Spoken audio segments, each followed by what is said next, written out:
So again, I want to reinforce that a lot of traders are doing battle with themselves. They think they're looking for setups, but what they're doing is actually going to the screen trying to trade moves, and you don't have a setup.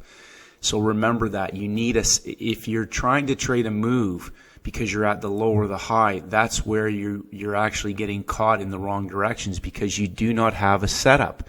The setup is, you need to align that with an actual playbook setup that you have, where that's a trade setup, not where it's at the low of the day, I'm going long, and then finding out that you're counter trending, or at the high of the day and going short, only to find out that they're going to go another 25 or 50 pips into you because you're in a trend trade.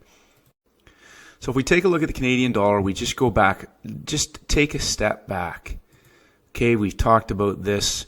First week came down. Again, we'll look at any instrument you want to look at. The very beginning of the month goes down and puts a low of the month in place. So remember what happens when they go down. We have shorts in the market at the low of the month. This is coming back to where we're at now, not hindsight trading. We're looking at what's happened so that we can form our thesis. All of this volume is caught at the low of the month. And then what happens? We have our week one. Okay, week one. Why is it week one? Because we have longs in the market at the close of the week at breaking the previous week's high. We've got longs in the market. That's week one. We go up the second week, taking out the high of week one. So now we have week two longs in the market. Okay, so when they break out on Monday, Tuesday, we have week two is made new higher highs. So the longs are in the market. Now we have traders then who had high of the day opportunities, broken down market on day two, day three, high of the day short, but they go down on Thursday, the day four, and put a peak formation low in and get traders shorting into the low. And again, you'll notice our 100 pip box, we're down at level one for the buy low. Even with news, it's a buy low opportunity. They're trapping volume down. And how many levels do we have?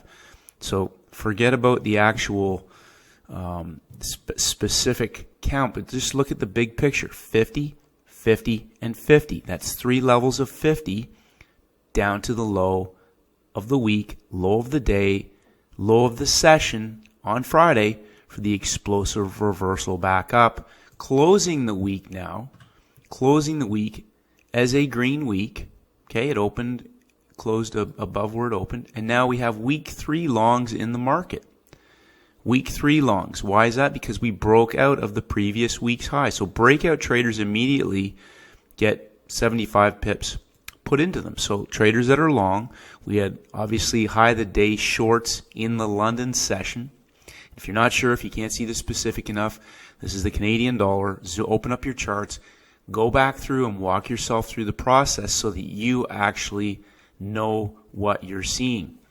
But they come down, and day two put a peak formation low in place, which was the continuation long trade in the U.S. session for a vertical 175 to 100 pip move straight back up through the high of the week. We're in an up market, week 1, week 2, week 3. So now we have day 3 longs. We'll just zoom this over. Day 3 longs. Okay, we've taken out the high of day 2. Day 3 longs into the U.S. session. 1 push, 2 pushes, 3 pushes to the high, but notice the numbers.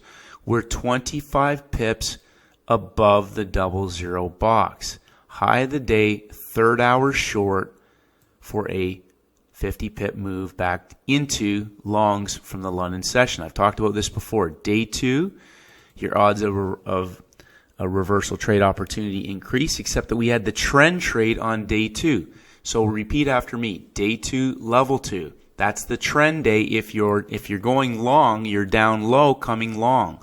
If it's a reversal trade, you'll have already taken out the high, and you'll have a high of the day trade opportunity on day 2 where your odds increase 70 to 80% of having a successful counter trend or reversal trade at the high of the day on day 2. Day 1 on Monday was a high of the week formation for a low-hanging fruit trade as opposed to a day 1 runner. Day one runner, we'll look at an example of that.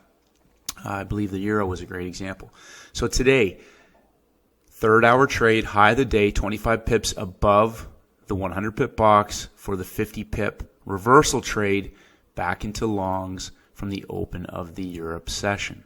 So coming back day one, day two, day three. So if you have an instrument that you're trying to trade, because you're just focusing on one or two instruments and trying to look for the trades, as opposed to looking for what is the best setup on the instrument in the session that I'm trading. If you're looking for shorts, I want to see obviously day one, day two, day three, I'm looking for high of the day opportunities, or if it's a trend trade, obviously a continuation trade coming out of the peak formation low on day two back to the high of the week for US session. Okay, so we've had textbook perfect trades. Peak formation low on the Friday, day one Monday, day two trend day. Okay, so think in simple terms. Day two, if it's a trend trade, should be continuing that existing initial breakout or move on from day one. Day one, day two, day three. It's the stairs that we talk about.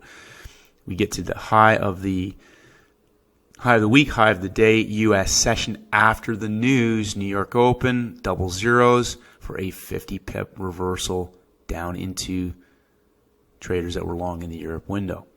So going back through your instruments will help you understand this. Euro, day one runner on Monday, day one. Okay, we had a 25 pip reversal end of the 3 hour window, but day two continues to go higher. Day two, level two, right? We break the high, we trigger longs. So every time longs get triggered, they're being forced to buy higher.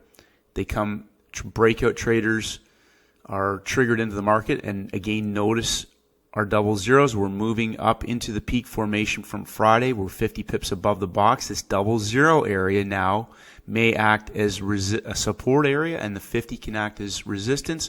But we had a sell high opportunity, day three, high of the day, into the US session high for a 50 pip short trade, high of the day in London on day three. One push, two push, three pushes into the low of the day as well as the previous day's low. We had news, 815 non-farm ADP, and then the New York equity market open, double zeros for a 75 pip continuation long on day three. So we have day three longs still in the market. Again, breakout traders.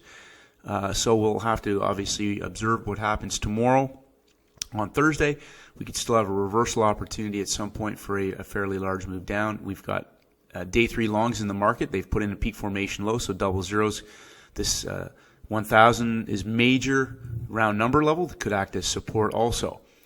But day one, day two, day three, we had trend trade opportunities in the U.S. session. We had reversal high of the day opportunities in London, reversal in the U.S. session, trend trade continuation in the London session yesterday, so 50 pips with the trend, 25 to 40 roughly, reversal trade in the U.S. session, which is a stop hunt, obviously, into the traders that were long in the London session.